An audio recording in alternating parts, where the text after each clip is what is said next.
Hi hello friends. இன்னைக்கு நாம 2025ல ரொம்பவே ரீசெண்டா ஹிந்தியில வெளியான பூல் சக் மாஃப் படத்தோட ஃபுல் மூவி எக்ஸ்பிளனேஷன் தான் பார்க்க போறோம்.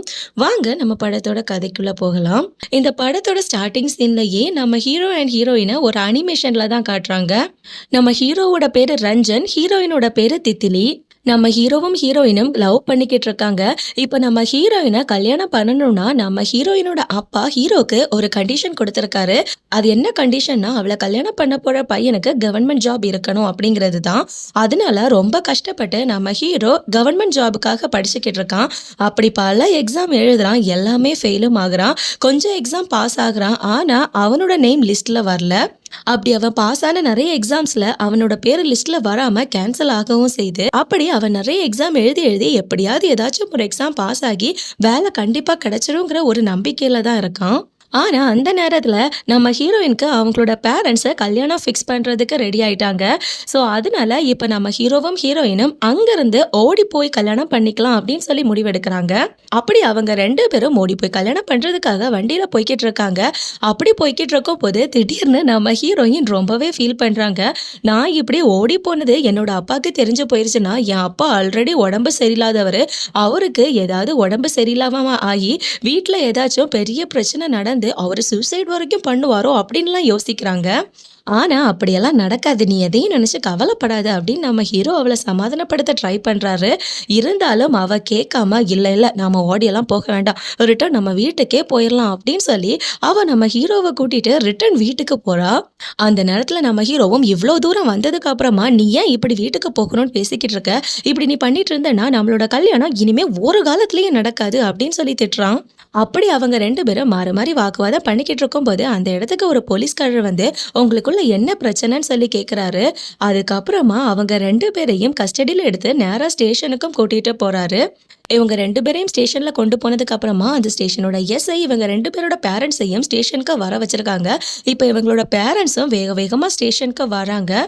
எஸ்ஐயும் இவங்களோட பேரண்ட்ஸ் கிட்ட இவங்க ரெண்டு பேரும் மேஜராக இருக்காங்க, ஸோ நீங்கள் சமாதானப்படுத்தி வீட்டுக்கு கொண்டு போனாலும் இவங்க ரெண்டு பேரும் திரும்பவும் ஓடி தான் போவாங்க.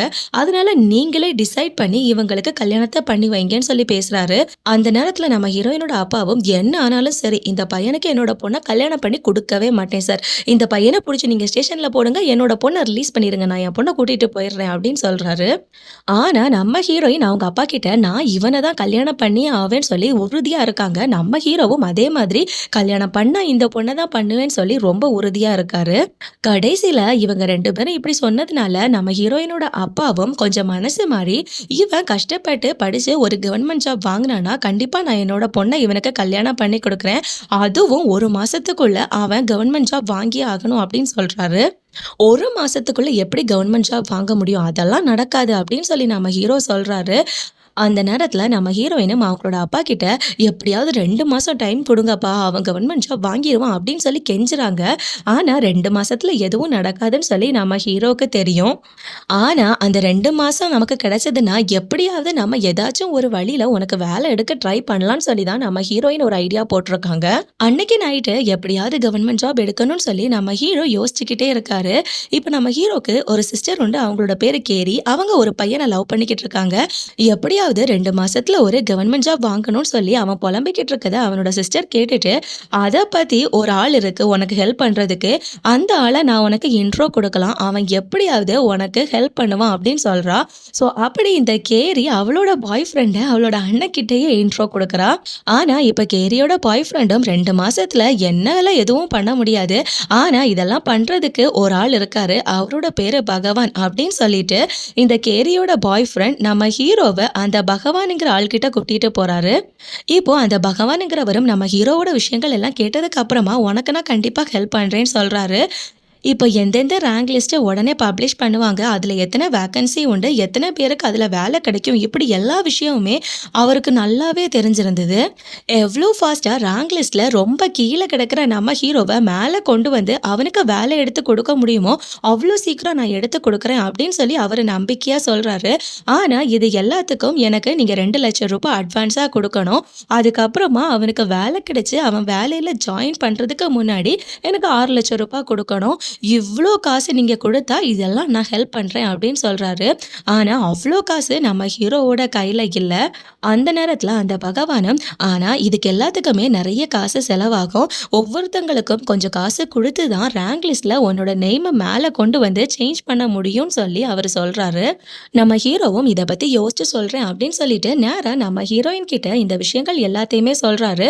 நம்ம ஹீரோயினும் யார்கிட்ட இருந்தாவது இவ்ளோ லட்சம் ரூபாய் நீ கடன் வாங்கு. எப்படியும் நமக்கு கல்யாணம் முடிஞ்சதுக்கு அப்புறமா என்னோட அப்பா கொஞ்சம் காசு நமக்கு தருவாரு. அந்த காச வச்சு நாம நம்மளோட கடன அடைச்சிரலாம். அப்படின்னு அவங்க ஐடியா குடுக்கும்போது, இவ்ளோ ரூபாய் தர அளவுக்கு என்னோட சரவுண்டிங்ல எனக்குன்னு யாரும் இல்ல அப்படின்னு நம்ம ஹீரோ சொல்றாரு. இப்ப நம்ம ஹீரோயினே அவனுக்கு ஒரு ஐடியாவ குடுக்குறாங்க. நான் என்னோட அம்மாவோட மாலைய உனக்கு எடுத்து கொண்டு வந்து குடுக்குறேன். அத நீ அடகு வச்சு அந்த காச அந்த பகவான் கிட்ட குடுத்து வேலைய வாங்கு அப்படின்னு சொல்றா. அவ இப்படி சொல்லுவான்னு சொல்லி நம்ம ஹீரோ கொஞ்சம் கூட எதிர்பார்க்கவே இல்ல. ஸோ இப்போ அடுத்த நாள் காலையில நம்ம ஹீரோயின் அவங்க அம்மாவோட மாலைய எடுத்துட்டு வந்து இப்ப அடகு கடையில வச்சு அவங்களுக்கு தேவையான ரூ. 2,00,000 காச வாங்குறாங்க. இப்போ இந்த ரூ. 2,00,000 காச கொண்டு போய் அந்த பகவான்ங்கிறவரோட கையில குடுத்துட்டு அவரோட வேலைய பத்தின விஷயங்கள் எல்லாத்தையுமே கேட்குறாரு. இப்போ இவங்களுக்கு வேலை கன்ஃபார்மா கிடைக்கும்னு சொல்லி நம்ம ஹீரோவும் ஹீரோயினும் பயங்கரமா சந்தோஷம் ஆகுறாங்க. அப்படி இருக்கும்போது ஒரு நாள் திடீர்னு நம்ம ஹீரோவோட ஃப்ரெண்ட்ஸ் எல்லாரும் நம்ம ஹீரோவை வந்து எழுப்பிட்டு, இதோ பாரு நீ காசு கொடுத்த இல்லையா அந்த பகவானுங்கிறவர், அந்த ஆளை இப்ப காணவே இல்லை, தலைமறைவாயிட்டாரு அப்படின்னு சொல்லி ஒரு ஷாக்கிங்கான நியூஸை சொல்றானுங்க. இதை கேட்ட நம்ம ஹீரோ பயங்கரமா ஷாக் ஆகுறாரு. தன்னோட 2,00,000 ரூபாயும் போச்சு, ஹீரோயினோட அம்மாவோட மாலை அடகு கடையிலையும் ஆயிடுச்சு, இவனுக்கு வேலையும் கிடைக்காம போயிருச்சு. ஸோ அதனால அவனுக்கு கல்யாணமும் நடக்க போறதில்ல. இதெல்லாம் நினைச்சு அவன் ரொம்பவே பைத்தியம் பிடிச்ச மாதிரி ஆகுறான். இப்போ இந்த உண்மைகள் எல்லாம் தெரிஞ்சதுக்கு அப்புறமா நம்ம ஹீரோயினும் பயங்கர ஃபீல் பண்றாங்க. உனக்கு வேண்டி நான் என்னென்ன பண்ணேன், இவ்வளோ பண்ணதுக்கு அப்புறமும் நம்ம 2 பேரால ஒன்று சேர முடியலைன்னா கண்டிப்பா அது நம்மளோட விதின்னு தான் நாம நினைக்கணும். 2 மாசம் முடியும் போது என்னோட பேரண்ட்ஸ் எனக்கு ஏதாவது ஒரு பையனை கல்யாணம் பண்ண கூட்டிட்டு வருவாங்க. நான் அந்த கல்யாணத்துக்கு ஓகே சொல்லவும் செய்வேன். அதுக்குள்ள எப்படியாவது உன்னால முடிஞ்சா நீ உன்னோட வேலையை செட் பண்ண பாரு, இல்லைன்னா நீ என்ன மறந்துரு அப்படின்னு சொல்லிட்டு அவ அங்கிருந்து கிளம்பி போயிடுறா. ஸோ அதனால இப்போ என்ன பண்றதுன்னே தெரியாம ரொம்பவே ஃபீல் பண்ணிட்டு நம்ம ஹீரோ உட்காந்துக்கிட்டு இருக்கும் போதுதான் அங்க ஒருத்தர் அவரோட விஷயம், அதாவது அவர் எதிர்பார்த்த காரியம் ஏதோ நடந்த மாதிரி ஹாப்பியா பேசிக்கிட்டு இருக்கிறது நம்ம ஹீரோவோட காதுல விழுது. அந்த ஆள் என்ன சொல்றாருன்னா, அவங்க ஊர்ல இருக்கிற சிவன் கோயிலுக்கு போய் ஏதோ ஒரு நேர்ந்திருக்காரு. அப்படி அவரை நேர்ந்ததுனால அவர் ஆசைப்பட்ட காரியம் அவருக்கு நடந்திருக்கு. ஸோ இதை கேட்ட நம்ம ஹீரோவும் இந்த விஷயத்த நாம பண்ணா எப்படி அப்படின்னு யோசிச்சுட்டு அவரும் ஏதாச்சும் நேர்ந்து நாம வழிபடணும் அப்படின்னு சொல்லிட்டு அவங்க ஊர்ல இருக்கிற அந்த சிவன் கோயிலுக்கு போறான். அங்க போயிட்டு நம்ம ஹீரோவும் எப்படியாவது நான் ஆசைப்பட்ட மாதிரி எனக்கு கவர்மெண்ட் ஜாப் கிடைக்கணும், அப்படி நடந்துச்சு அப்படின்னா நான் ஏதாச்சும் செய்யலாம் அப்படின்னு சொல்லி வேண்டிக்கிறான். ஆனா என்ன நேரணுங்கிறது அவனுக்கு தெரியவே இல்லை. ஸோ அதனால அங்க பக்கத்துல இருக்க ஒரு ஆள் கிட்ட அவன் போயிட்டு, நான் நினைக்கிற காரியம் எனக்கு நடக்கணும்னா என்ன நான் நேரணும் அப்படின்னு சொல்லி கேட்கிறான். அந்த நேரத்துல அவரும், நீ உன்னோட மனசுல விருப்பப்பட்ட என்ன நேர்ச்சனாலும் நீ நேர்ந்துக்கலாம், ஆனா நீ நேரும் போது அது ஏதாவது ஒரு நல்ல காரியமா இருக்கணும் அப்படின்னு அவரை சொன்னதும் அதை கேட்ட உடனே நம்ம ஹீரோ நேரா கோவிலுக்கு போயிட்டு எனக்கு கவர்மெண்ட் வேலை கிடைச்சதுன்னா நான் ஏதாவது நல்ல காரியம் பண்ணலாம்னு சொல்லி நேர்ந்துக்கிறான். ஆனா அது என்ன காரியம்னு சொல்லி அவன் சொல்லவே இல்லை. அப்படி பல நாட்கள் போகுது. அவனோட வேலை விஷயமா எந்த ஒரு முன்னேற்றமுமே இல்லை. ஸோ அதனால அவன் ரொம்பவே ஃபீல் பண்ணி உட்காந்துக்கிட்டு இருக்கான். அப்படி இருக்கும்போது திடீர்னு அவனுக்கு அந்த பகவான் கிட்ட இருந்து ஃபோன் கால் வருது. ஃபோனை எடுத்த நம்ம ஹீரோவும் பயங்கரமா திட்டுறாரு. என்னோட வேலையை பத்தி நீ எதுவுமே பேசாம தலைமறைவாயிட்ட, எங்கடா போயிட்ட அப்படி இப்படின்னு சொல்லி அவர் பயங்கரமா திட்டுறாரு. அந்த நேரத்துல அந்த பகவானுங்கிறவரும், உன்னோட வேலை விஷயமா தான் நான் வெளியே போனேன், அதை சரி பண்றதுக்கு நான் ஊர்லயே இருந்தா என்னால சரி பண்ண முடியுமா? ஸோ அதனால தான் நான் இப்போ அதை பத்தி சரி பண்றதுக்காக இங்க வெளியில எல்லாம் வந்தேன். உன்னோட வேலை எல்லாமே ரெடி ஆயிடுச்சு, நீ தயாரா இருந்துக்கோ அப்படின்னு சொல்றாரு. இதை கேட்டு நம்ம ஹீரோவால நம்பவே முடியல. அவன் நேர்ந்த உடனே அவனோட வேலை அவனுக்கு கை கொடிருச்சு. ஸோ அந்த சந்தோஷத்துல பயங்கரமா துள்ளி கொதிக்கிறான். அதே சமயம் அந்த பக்கம் நம்ம ஹீரோயினோட வீட்டுல அவளோட அப்பா அவளுக்கு கல்யாணம் பண்ணி வைக்கிறதுக்காக வேற ஒரு அலைன்ஸை கொண்டு வந்திருக்காரு. அங்க பெண்ணு பார்க்குற விழா நடந்துகிட்டு இருக்கு. அந்த நேரத்துல நம்ம ஹீரோயினுக்கு கால் பண்ணி எனக்கு கவர்மெண்ட் ஜாப் கிடைக்கிறது உறுதி ஆயிருச்சு அப்படிங்கிற தகவலை சொல்றான். இதை கேட்ட நம்ம ஹீரோயினும் பயங்கர சந்தோஷத்துல துள்ளி குதிக்கிறாங்க. அவளோட அப்பா கிட்ட, இனிமே இந்த கல்யாண விஷயம்லாம் நீங்க பேச வேண்டாம், நீங்க ஆசைப்பட்ட மாதிரி அவனுக்கு கவர்மெண்ட் ஜாப் எல்லாம் கிடைச்சிருச்சு அப்படின்னு சொல்றா. ஸோ அதனால இப்ப நம்ம ஹீரோயினோட அப்பாவுக்கு வேற எதுவும் பண்ண முடியாது. ஏன்னா அவரு வாக்கு குடுத்துட்டாரு பார்த்தீங்களா? அந்த வாக்க அவரு நிறைவேற்றியே ஆகணும். ஸோ அதனால இப்ப இவள நம்ம ஹீரோக்கு தான் கல்யாணம் பண்ணி அவரு குடுத்தாகணும். அப்படி இப்ப நம்ம ஹீரோவோட வீட்டுக்காரங்களும், ஹீரோயினோட வீட்டுக்காரங்களும் ஒண்ணு சேர்ந்து இவங்களோட கல்யாண விஷயங்கள் எல்லாத்தையுமே பேசுறாங்க. இப்ப இந்த மாசம் கல்யாணம் நடக்கலன்னா, இவங்களுக்கு இன்னும் 1 வருஷம் தாண்டி தான் கல்யாணம் நடக்கும்னு சொல்லி ஜாதகத்துல இருக்கு. ஸோ அவ்ளோ நாள்லாம் எங்களால வெயிட் பண்ண முடியாது. உடனே கல்யாணத்த நடத்தணும்னு சொல்லி நம்ம ஹீரோவும், ஹீரோயினும் சொல்றாங்க.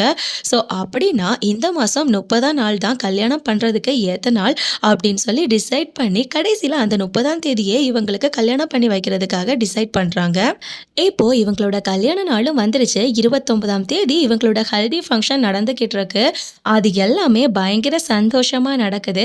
இப்போ நம்ம ஹீரோ தூங்க போறாரு. ரொம்ப சந்தோஷத்தோட அடுத்த நாள் காலையில இப்போ கண் விழிச்சு பார்க்குறாரு.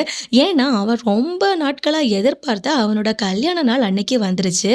ஸோ அதனால அந்த எக்ஸைட்மெண்ட்லயே அவன் காலையில எழும்பி வெளிய வந்து பார்க்குறான்.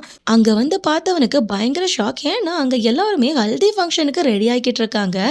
என்னடா இது நேத்தைக்கு ஹல்தி ஃபங்ஷன் முடிஞ்சிருச்சே, அப்புறம் எதுக்கு இவங்க ஹல்திக்காக திரும்பவும் ரெடி ஆகிக்கிட்டு இருக்காங்க அப்படின்னு சொல்லி அவன் ரொம்ப கன்ஃபியூஸ்டா இருக்கான். அதுக்கப்புறமா அவளோட தங்கச்சி அந்த கேரி கிட்ட போயிட்டு இன்னைக்கு டேட் என்னன்னு சொல்லி கேட்குறான். அவளும் இன்னைக்கு 29ஆம் தேதின்னு சொல்றா. ஸோ அதனால இப்போ நம்ம ஹீரோவும் அவரோட மொபைல் எடுத்து பார்க்குறாரு, கேலண்டர் பார்க்குறாரு. எல்லாத்துலேயுமே தேதி 29ன்னு தான் இருக்கு. அதுக்கப்புறமா ஒரு அவனோட ஃப்ரெண்ட்ஸ் கிட்ட பேசிக்கிட்டு இருக்கான். அவனோட ஃப்ரெண்ட்ஸும் அவன் கிட்ட உனக்காக நாங்க ஒரு பக்காவான பேச்சுலர் பார்ட்டி அரேஞ்ச் பண்ணியிருக்கோம் அப்படின்னு சொல்லிட்டு அன்னைக்கு நைட்டு அவன் பேச்சுலர் பார்ட்டி எல்லாமே என்ஜாய் பண்றான். அதுக்கப்புறமா சந்தோஷமா இன்னைக்கும் தூங்க போறான். அடுத்த நாள் அவனோட கல்யாணம்னு சொல்லி. ஸோ இப்போ அடுத்த நாள் காலையில திரும்பவும் கண் விழிக்கிறான். பார்த்தா இன்னைக்கும் அதே தான் அவனுக்கு நடக்குது. ஏன்னா அதே ஹல்தி ஃபங்க்ஷனுக்கான ப்ரிப்பரேஷன்ஸ் தான் இன்னைக்கும் போய்கிட்டு இருக்கு. இன்னைக்கும் தேதி 29 தான். என்னடா நடக்குதுன்னு சொல்லி அவனுக்கு எதுவுமே புரியல. என்னன்னு பார்த்தீங்கன்னா நம்ம ஹீரோ இப்போ ஒரு டைம் லூப்ல மாட்டியிருக்காரு. நம்ம ஹீரோ எத்தனை நாள் தூங்கி தூங்கி எழுப்பினாலும் அவரோட கல்யாண நாளுக்கு போகவே மாட்டேங்கிறாரு. டைம் லூப்லயே அந்த 29ஆம் தேதிக்குள்ளேயே சுத்திக்கிட்டு இருக்காரு. கடைசியில ஒரு நாள் 5 ஆட்கள் நாங்க நினைச்ச மாதிரி காரியம் எல்லாம் நடந்து. ஸோ அதனால நான் என்ன நேர்ந்தனோ அந்த பரிகாரத்தை பண்ணிட்டேன் அப்படின்னு சொல்லி பேசுற சத்தம் நம்ம ஹீரோவோட காதுல விழுது. அப்போதான் நம்ம ஹீரோக்கு ஒரு விஷயம் ஞாபகத்துக்கு வருது. அவன் ஒரு நேர்ச்சை நேர்ந்திருப்பான். அந்த விஷயத்த அவன் பண்ணவே இல்ல. அப்படி அவன் பண்ணாததுனால தான் அவனுக்கு இந்த மாதிரி விஷயங்கள் நடந்துகிட்டு இருக்குன்னு சொல்லி நினைக்கிறான். ஸோ இப்போ நம்ம ஹீரோயின் ஹீரோவை பார்க்கறதுக்காக வந்திருக்காங்க. நம்ம ஹீரோவும் ஹீரோயின் கிட்டையும் அவனோட ஃப்ரெண்ட்ஸ் கிட்டையும் நடக்கிற விஷயங்கள் எல்லாத்தையுமே சொல்லி புரிய வைக்கிறதுக்காக ட்ரை பண்றான். ஆனா அவங்க யாரும் இவன் சொல்றத நம்பவே மாட்டேங்கிறாங்க. கடைசியில இப்போ நம்ம ஹீரோயினோட தங்கச்சி ஒரு விஷயத்த சொல்றாங்க. நீ சொல்ற விஷயம் உண்மை அப்படின்னா அந்த ப்ராப்ளத்தை நீ ஃபர்ஸ்ட் சால்வ் பண்ண பாரு. அதுதான் இப்போ பெரிய பிரச்சனைன்னு சொல்லி நம்ம ஹீரோவும் சொல்றாரு. நான் நேர்ந்தப்போ ஒரு நல்ல காரியம் பண்ணலான்னு சொல்லி தான் நேர்ந்தேன். ஆனா அது என்ன நல்ல காரியம் பண்ணுவேன்னு சொல்லி நான் நேர்ந்துக்கவே இல்லை. அது என்ன நல்ல காரியம் பண்றதுன்னு சொல்லி எனக்கு தெரியவும் இல்லை. ஏதாச்சும் ஐடியா கொடுங்க அப்படின்னு சொல்லி நம்ம ஹீரோ கேட்குறாரு. இதை கேட்ட நம்ம ஹீரோ எனக்கு பயங்கரமா கோவம் வருது. ஒரு நேர்ச்சியை ஒழுங்கா நேர்ந்து அதை கடைபிடிக்க கூட உன்னால முடியலையாடா அப்படின்னு சொல்லி திட்டுறாங்க. இப்போ நம்ம ஹீரோவோட ஃப்ரெண்ட்ஸும் நல்ல காரியம் சொல்றப்போ ஏதாவது பசியா இருக்கிறவங்களுக்கு சாப்பாடு போடுறது, இல்லை இந்த பசுக்களுக்கு ஃபுட்டு கொடுக்கறது, இந்த மாதிரி ஏதாவது ஒரு விஷயம் பண்ணாலே அது நல்ல காரியம் தாண்டா அப்படின்னு சொல்லி ஐடியா கொடுக்குறாங்க. ஸோ அதனால இந்த மாடுக்கு எல்லாமே சாப்பாடு கொடுக்கலான்னு சொல்லி நம்ம ஹீரோ பிளான் பண்ணி இந்த பசுவெல்லாம் இருக்கிற இடத்துக்கு போயிட்டு அதுகளுக்கு சாப்பாடு கொடுக்குறான். அதுக்கப்புறமா இப்போ அவன் சந்தோஷமா வந்து என்னோட ப்ராப்ளம் எல்லாம் முடிய போகுது, கண்டிப்பா என்னோட ப்ராப்ளம் எல்லாம் சால்வ் ஆயிருக்கும், நான் எல்லா விஷயத்தையும் பண்ணிட்டேன், பரிகாரத்தை பண்ணியாச்சு, நாளைக்கு காலையில நான் கண் விழிக்கும் போது என்னோட கல்யாண நாள் தான் நான் கண் விழிப்பேன் அப்படின்னு சொல்லி ஹாப்பியா சொல்றான். ஆனா அவன் எதிர்பார்த்த மாதிரி அடுத்த நாள் காலையில 30ஆம் தேதி அவன் கண் விழிக்கல. திரும்பவும் அவன் 29ஆம் தேதி தான் கண் விழிக்கிறான். அப்போ அவன் நேர்ச்சை கொடுத்தது அவனுக்கு பலிக்கல. ஸோ அதனால திரும்பவும் பரிகாரம் பண்ணணும் அப்படின்னு சொல்லிட்டு பாவப்பட்டவங்களுக்கு ஃபுட்டெல்லாம் அன்னதானமா கொடுக்குறான். அப்படி அவன் பண்ணதுக்கு அப்புறமும் எந்த பலனுமே அவனுக்கு கிடைக்கல. அவன் டெய்லி 29ஆம் தேதி தான் கண் விழிச்சு பார்த்துக்கிட்டே இருக்கான். ஒவ்வொரு நாளும் அவன் புதிய புதிய பரிகாரம் பண்ணிக்கிட்டே இருக்கான். எவ்வளோ பண்ணாலும் அவனோட ப்ராப்ளத்துக்கு ஒரு சொல்யூஷன் கிடைக்கவே இல்லை. அப்படி அவன் 10-15 நாட்கள் கிட்ட அவன் திரும்ப திரும்ப ஏதோ பரிகாரம் பண்ணிக்கிட்டே இருக்கான். இருந்தாலும் அவனோட கல்யாண நாளுக்கு முந்தின நாளான அந்த 29ஆம் தேதி தான் எழும்பிக்கிட்டே இருக்கான். இப்போ போக போக ஒவ்வொரு நாளும் அவன் காலையில கண் விழிக்கும் போது அவனுக்கு பயங்கர கோவம் தான் தான் வருது. ஏன்னா, அவன் பார்த்த எல்லா விஷயம் தான் திரும்பவும் அவன் கண் முன்ன நடந்துக்கிட்டே இருக்கு. என்ன பண்ணாலும் பலன் கிடைக்காததுனால, அவன் இதுக்கு முன்ன கோவிலுக்கு வெளியில ஒரு ஆள் கிட்ட பேசியிருப்பான் இல்லையா? அவர்கிட்டயே போயிட்டு அவனோட பிரச்சனைய பத்தி சொல்றான். அந்த நேரத்துல அவரும் நம்ம ஹீரோ கிட்ட சாதாரணமா நல்ல காரியம்னு சொன்னா, "நீ சொன்ன இந்த விஷயங்கள் எல்லாமே நல்ல காரியம் லிஸ்ட்ல தான் வரும். ஆனா உன்னோட விஷயத்துல ஏதோ ஒரு பிரச்சனை இருக்கு. நீ யாரோட மனச கஷ்டப்படுத்தியிருக்க. அதனாலயா இருக்கலாம் நீ இந்த லூப்ல மாட்டி கிடக்கிறது. ஸோ அதனால நீ யார்கிட்டயெல்லாம் கஷ்டப்படுத்துற மாதிரி நடந்துக்கிட்டியோ, யார் மனசெல்லாம் கஷ்டப்படுத்தி இருக்கிறியோ, அவங்க எல்லார்கிட்டயும் நீ மன்னிப்பு கேட்கணும். அவங்க எல்லாரும் உன்னை மன்னிக்கவும் செய்யணும். அப்படி நீ பண்ணன்னா உன்னோட பிரச்சனைக்கு பரிகாரமா ஆகும் அப்படின்னு சொல்றாரு. ஸோ அதனால அடுத்த நாள் காலையில திரும்பவும் நம்ம ஹீரோ 29ஆம் தேதி கன்வென்ஷன் பார்க்குறான். ஸோ அதுக்கப்புறமா அவன் வீட்டுக்கு வெளியில வந்து பொதுவா வழக்கமா யார் யார்கிட்ட எல்லாம் கோவப்படுவானோ அவங்க எல்லார்கிட்டயுமே கோவப்படாம பொறுமையா நிதானமா பேசி அவன் யார்கிட்ட எல்லாம் கோவப்பட்டானோ அவங்க எல்லார்கிட்டயும் மன்னிப்பும் கேட்குறான். இதுக்கப்புறமா இப்போ நம்ம ஹீரோயினோட சிஸ்டரோட ஹஸ்பண்ட் ஒருத்தர் இருப்பாரு. அவர் ஸ்டார்டிங்ல இருந்தே நம்ம ஹீரோயினுக்கும் ஹீரோக்கும் கல்யாணம் பண்ணி வைக்கிறது சுத்தமா அவருக்கு விருப்பம் இல்லை. ஸோ அதனால அவர் எதிர்ப்பு தெரிவிச்சுக்கிட்டே இருந்திருப்பாரு. ஸோ அதனால நம்ம ஹீரோக்கு அவர் மேல கோபமும் இருந்தது. இந்த வாட்டி அவர்கிட்டயும் போய் மன்னிப்பு கேட்குறாரு. அப்படி அவனோட வாழ்க்கை ஃபுல்லாவே அவன் யார் யாரெல்லாம் கஷ்டப்படுத்தி இருக்கான்னு சொல்லி அவன் நினைச்சானோ அப்படி எல்லார்கிட்டயுமே மன்னிப்பு கேட்டுட்டான். இப்போ இனியாவது அடுத்த நாள் காலையில நான் என்னோட கல்யாண நாள்ல கண் விழிப்பேனா அப்படின்னு சொல்லி பயங்கர சந்தோஷத்துல தான் நம்ம ஹீரோ தூங்க போறாரு. ஆனா திரும்பவும் அடுத்த நாள் காலையில அவன் அதே 29ஆம் தேதி தான் கண் விழிச்சு பார்க்கறான். அவ்வளோதான், ரொம்பவே கடுப்பாயிட்டான் அவன். அவனோட பொறுமையை சுத்தமா இழந்துட்டான். ரொம்ப கோவம் வருது. இனிமே நான் உயிரோட இருக்கிறதுல அர்த்தமே கிடையாது. இதுக்கு மேல வாழ்ந்து என்ன பண்ண போறோம், செத்துடலாம் அப்படின்னு சொல்லிட்டு அவன் சூசைட் பண்றதுக்காக ஒரு பாலத்துக்கு மேல போறான். மேலேருந்து கீழே குதிச்சு தண்ணியில மூழ்கி இறந்து போயிடலான்னு சொல்லி. ஆனா அந்த நேரத்துல நம்ம ஹீரோக்கு பக்கத்துல இன்னொருத்தன் சூசைட் பண்றதுக்காக வந்து நிக்கிறான். அவனோட பேரு அன்சாரி. அவன் நம்ம ஹீரோ குதிக்கிறதுக்கு முன்னாடியே அவன் ஃபர்ஸ்ட் குதிச்சிடுறான். ஸோ அதனால அந்த அன்சாரியை காப்பாத்துறதுக்காக இப்ப பின்னாடியே நம்ம ஹீரோவும் குதிக்கிறாரு. அந்த அன்சாரியையும் காப்பாத்தி கரைக்கு கொண்டு வந்து இந்த அன்சாரி கிட்ட நம்ம ஹீரோ பேசும்போது ஒரு விஷயத்த புரிஞ்சுக்கிறாரு. அதாவது இந்த அன்சாரி அவன் ஆசைப்பட்ட வேலை கிடைக்காதனால தான் அவன் சூசைட் பண்ண ட்ரை பண்ணியிருக்கான். அவன் ஒரு சின்ன கிராமத்துல வாழ்ந்துகிட்டு இருந்திருக்கான். 7 வருஷமா அவன் இப்போ இந்த சிட்டியில தான் இருக்கான். ஒரு கவர்மெண்ட் வேலை கிடைக்கிறதுக்காக படிக்கிறது, ப்ரிப்ரேஷன் பண்றது, இப்படி எல்லாம் தான் இவன் 7 வருஷமா இந்த சிட்டியில உட்காந்து பண்ணிக்கிட்டு இருந்திருக்கான். அவன் ஆசைப்பட்ட மாதிரி கவர்மெண்ட் வேலை கிடைக்காதனால தான் அவன் சூசைட் பண்ண ட்ரை பண்ணியிருக்கான் அப்படின்னு சொல்லி அவனோட விஷயத்த அவன் சொல்றான். அந்த நேரத்துல இப்ப நம்ம ஹீரோக்கு ஒரு ஐடியா வருது. அதாவது இவன் ஆசைப்பட்ட மாதிரி அவனுக்கு கவர்மெண்ட் வேலை வாங்கி கொடுத்துட்டா அவன் இனிமே சூசைட் பண்ண மாட்டான். அப்ப அதுவுமே நாம பண்ற ஒரு நல்ல காரியம் தானே, என்னோட ப்ராப்ளத்துல அப்ப இது ஒரு பரிகாரமா போயிடும் அப்படின்னு சொல்லி யோசிச்சு இந்த அன்சாரிய நம்ம ஹீரோ பகவான் கிட்ட வேலை வாங்கி கொடுக்கறதுக்காக கூட்டிட்டு போறான். இந்த அன்சாரிக்கு காசு கொடுத்து தான் கவர்மெண்ட் வேலை கிடைக்குங்கிற தகவல் இப்ப தெரிய வருது. ஸோ அதனால இந்த அன்சாரியும் காசு கொடுத்து எனக்கு கவர்மெண்ட் வேலை வாங்குறதுல சுத்தமா விருப்பம் இல்லை, அப்படி ஒரு வேலை எனக்கு தேவையே இல்லை, என்னோட தகுதிக்கு ஏத்து நான் படிச்சு எனக்கு லிஸ்ட்ல வர மாதிரியான வேலை கிடைச்சா போதும், அதனால எனக்கு இதெல்லாம் வேண்டாம்னு சொல்லிட்டு அன்சாரி அங்கிருந்து கிளம்பி போறாரு. அவன் போனதுக்கு அப்புறமும் கூட இப்ப நம்ம ஹீரோ அந்த பகவான் கிட்ட எப்படியாவது அவனுக்கு ஏதாச்சும் ஒரு ஹெல்ப் பண்ணி கொடுங்கன்னு சொல்லி கேட்கிறாரு. அந்த நேரத்துல இப்ப பகவானுங்கிறவர் என்ன சொல்றாருன்னா, அவனுக்கு வேணும்னா கவர்மெண்ட் வேலை என்னால வாங்கி கொடுக்க முடியும், ஆனா அதுக்கு பதிலா நீ உன்னோட கவர்மெண்ட் வேலையை விட வேண்டியது இருக்கும். ஏன்னா அவனுக்கு கிடைக்க வேண்டிய கவர்மெண்ட் வேலை தான் அவனோட பொசிஷனுக்கு அவனை மாத்தி நான் காசு கொடுத்து ஒன்னு அந்த இடத்துல கொண்டு வந்திருக்கேன். அவனோட வேலையை தான் இப்ப நான் உனக்கே வாங்கி தந்திருக்கேன் அப்படின்னு அவர் சொன்னதை கேட்ட நம்ம ஹீரோ பயங்கரமா ஷாக் ஆகுறாரு. இப்போ திரும்பவும் அடுத்த நாள் 29ஆம் தேதி நம்ம ஹீரோ கண் விழிக்கிறாரு.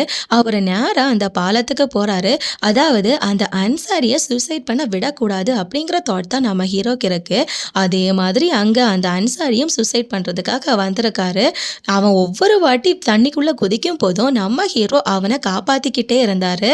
ஒரு கட்டத்துல நம்ம ஹீரோ அந்த அன்சாரி கிட்ட கொஞ்சம் விஷயங்கள் எல்லாம் சொல்லி புரிய வைக்க ட்ரை ட்ரை பண்ணாரு. நீ இந்த மாதிரி கவர்மெண்ட் ஜாப் கிடைக்கணுங்கிற பேர்ல சூசைட்லாம் பண்ணாத, அதெல்லாம் நல்லதே கிடையாது. ஏன் இந்த மாதிரி பண்ற? சூசைட்லாம் ஒரு முடிவே இல்ல அப்படின்னு சொல்லி நிறைய அட்வைஸ் பண்ண பார்க்குறாரு. ஆனா இந்த அன்சாரி அவன் சொல்ற எதையுமே கேட்குற மாதிரி இல்ல. அந்த கவர்மெண்ட் வேலை தனக்கு கிடைச்சே ஆகணுங்கிற ஒரு முடிவுல தான் இந்த அன்சாரி இருந்துகிட்டு இருக்காரு. இப்படி கண்டினியூஸா டெய்லியும் இதே நடந்துகிட்டே இருக்கு. கடைசியில இந்த அன்சாரி ஏன் இந்த கவர்மெண்ட் வேலை வேணும்னு சொல்லி பிடிவாதம் பிடிக்கிறாரு, அதுக்கான ரீசன் என்ன அப்படின்னு சொல்லி கண்டுபிடிக்கணும்னு நம்ம ஹீரோ யோசிக்கிறாரு. அப்படி இந்த அன்சாரி ஒரு நாள் சூசைட் பண்ண போறதுக்கு முன்னாடி அவன் பின்னாடியே ஃபாலோ பண்ணி போயிட்டு கண்டுபிடிக்கிறதுக்காக ட்ரை பண்றாங்க. ஆக்சுவலா இந்த அன்சாரி அந்த ஜாபுக்காக இவ்வளோ ஆசைப்படுறது எதுக்குன்னு சொல்லி பார்த்தீங்கன்னா, ஒரு மொத்த கிராமத்தோட ஆசையே இந்த அன்சாரிக்கு கவர்மெண்ட் ஜாப் கிடைக்கணும் அப்படிங்கிறது தான். என்னன்னா 10 வருஷமா அவனோட கிராமத்துல எலக்ட்ரிசிட்டியோ தண்ணி வசதியோ எதுவுமே ஒழுங்கா கிடைக்கவே இல்லை.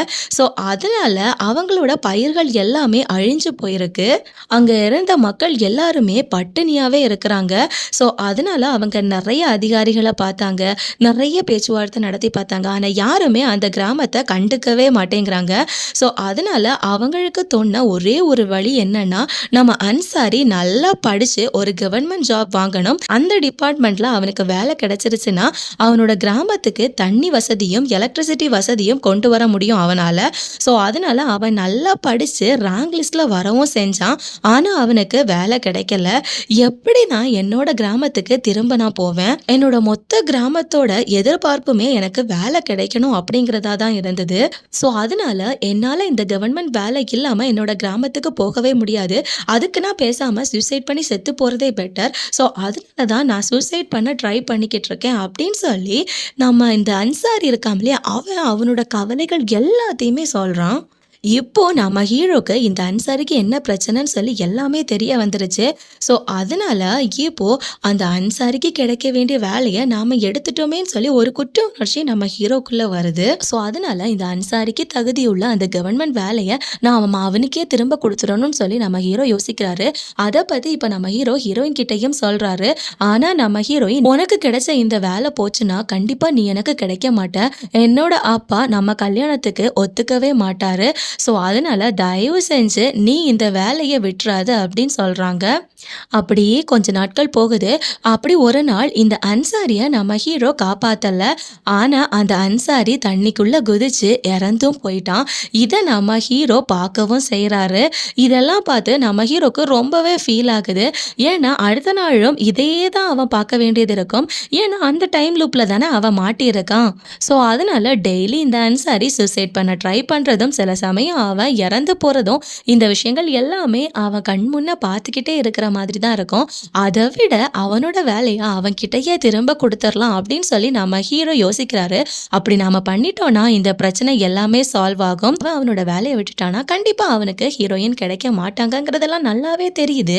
ஆனா அவன் இப்படி இந்த அன்சாரியோட வேலையை எடுத்த ஒரு தப்புனால தான் அவன் இந்த லூப்ல மாட்டி கிடக்குறாங்கிறது அவன் ரொம்ப நல்லா புரிஞ்சுக்கிட்டான். ஸோ அதனால அவனுக்கு இப்போ வேற எந்த வழியுமே இல்லை. ஸோ அதனால ஒரு 29ஆம் தேதி அந்த அன்சாரியை பார்த்து பேசுற மாதிரி நமக்கு காட்டுறாங்க. அதுக்கப்புறமா இப்ப அடுத்த நாள் காலையில நம்ம ஹீரோ கண் விழிக்கிறாரு. வழக்கம் போல 29ஆம் தேதி எழும்பல, அவனோட கல்யாண நாளான 30ஆம் தேதி இப்ப அவன் எழும்பி இருக்கான். என்னன்னு பாத்தீங்கன்னா அவன் அவனோட அந்த வேலையை திரும்ப அன்சாரி கையிலேயே கொடுத்துட்டான். ஸோ அதனாலதான் அந்த டைம் லூப்ல இருந்து நம்ம ஹீரோ தப்பிச்சு அவனோட கல்யாண நாளுக்கு வந்துட்டாரு. இப்போ நம்ம ஹீரோவோட வீட்டுல இருக்க எல்லாருமே பயங்கர ஹாப்பியா இருக்காங்க, நம்ம ஹீரோவை தவிர. கடைசியில இப்ப நம்ம ஹீரோ எல்லார்கிட்டையும் நடந்த உண்மைகள் எல்லாத்தையுமே ஓப்பனா சொல்றான். இந்த கல்யாணம் இனிமே நடக்க போறதில்ல. ஏன்னா எனக்கு கவர்மெண்ட் வேலை இல்ல. கவர்மெண்ட் வேலை இல்லாத ஒரு பையனுக்கு நீங்க உங்க பொண்ணை கல்யாணம் பண்ணி கொடுக்க மாட்டீங்க இல்லையா? அப்படி நீங்க கல்யாணம் பண்ணி கொடுக்க உங்களுக்கு முழு மனதா சம்மதம், கவர்மெண்ட் வேலை இல்லாத பையனுக்கு கட்டி கொடுத்துருவேன் அப்படின்னு உங்களுக்கு சம்மதம் இருந்தா மட்டும்தான் இந்த கல்யாணம் நடக்கும். இப்படி இவ சொன்ன எல்லாத்தையும் கேட்டு நம்ம ஹீரோயின் பயங்கர கோவத்துல இருக்காங்க. என்னடா இது, எவ்வளோ கஷ்டப்பட்டு எல்லாத்தையுமே பண்ணா நீ வேலையை விட்டுட்டு வந்து நிக்கிறியா அப்படின்னு சொல்லி கத்துறாங்க. இவன் வேலையை விட்டதுக்கான காரணம் அன்சாரினும், அவன் அந்த வேலையை அன்சாரி கிட்ட தான் கொடுத்தேனோ அவன் ஹீரோயின் கிட்ட சொல்றான். அந்த நேரத்துல நம்ம ஹீரோயினும், யாரா அந்த அன்சாரி, எதுக்குடா அவன் கிட்ட வேலையை கொடுத்த, ஒழுங்கு மரியாதையா உன்னோட வேலையை திரும்ப வாங்கிட்டு வா அப்படின்னு சொல்லி கத்துறாங்க. அந்த நேரத்துல நம்ம ஹீரோவும், இல்ல என்னால அது இனிமே திரும்ப பண்ணவே முடியாது, எனக்கு அந்த வேலை இனிமே திரும்ப கிடைக்க போறதில்லை, "உனக்கு என்ன கல்யாணம் பண்ண இஷ்டம் இல்லன்னா, நீ நேரமே என்கிட்ட சொல்ல வேண்டியது தானடா" அப்படின்னு நம்ம ஹீரோயின் திட்டுறாங்க. அப்படி அவங்களுக்குள்ள மாறி மாறி வாக்குவாதம் நடந்துகிட்டு இருக்கு. இப்ப நம்ம ஹீரோவும் அங்க இருக்க எல்லார்கிட்டயும் ஒரு விஷயத்த சொல்றான். "எனக்கு இந்த கவர்மெண்ட் வேலை கிடைக்கணும் அப்படின்னா, ஒரு ஆளோட மரணத்துக்கு நான் பொறுப்பேற்கணும். அப்படி அந்த பாவப்பட்ட ஒரு ஆளு செத்துப் போய் எனக்கு இந்த வேலை கிடைக்கணும்னு எந்த அவசியமும் இல்ல. அவனோட மரணத்துக்கு பொறுப்பாக நான் தயாரா இல்ல.